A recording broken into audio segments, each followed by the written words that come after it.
Well, scientists and DVC research at the Sefago Magatho Health Sciences University, South Africa. Professor Leko Ayo Yusuf joins us on the program now. Thank you, Professor, for joining us on the program. Thank you for having me. So quite a lot is happening now, especially with Omicron around the world, especially also in South Africa.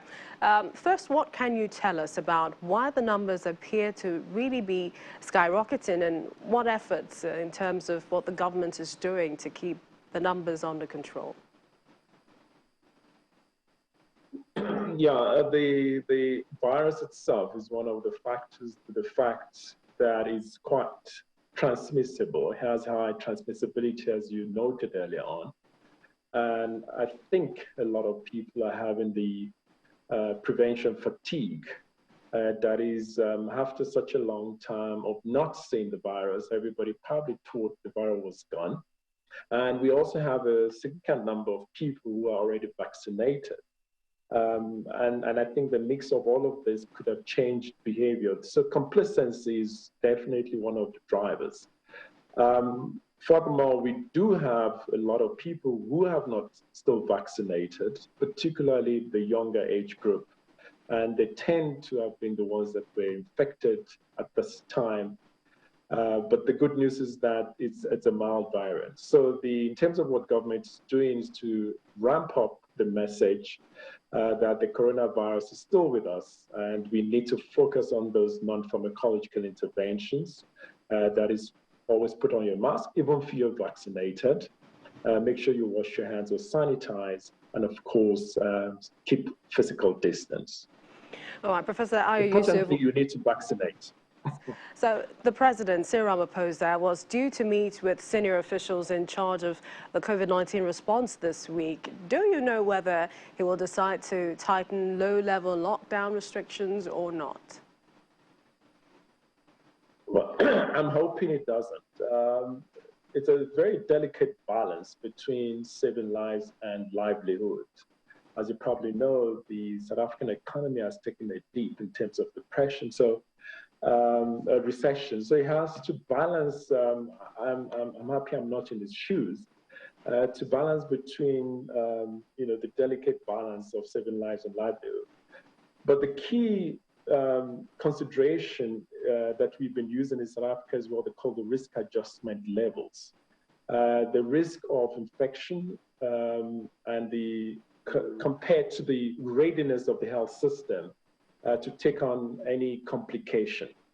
So you lock down or you increase that level. For example, if the infections are high and your system is not ready to cope, then you obviously need to lock down. So you take it up to level 5. The situation we have with Omicron is that while the infection risk is high, because it's not associated with a lot of admissions or death, it means that the system is pretty able to cope. And therefore, I do not see a reason for a high level of lockdown. If anything at all, to limit the spread of infection is to ramp up the message that we need to vaccinate and we need to continue to wear a mask.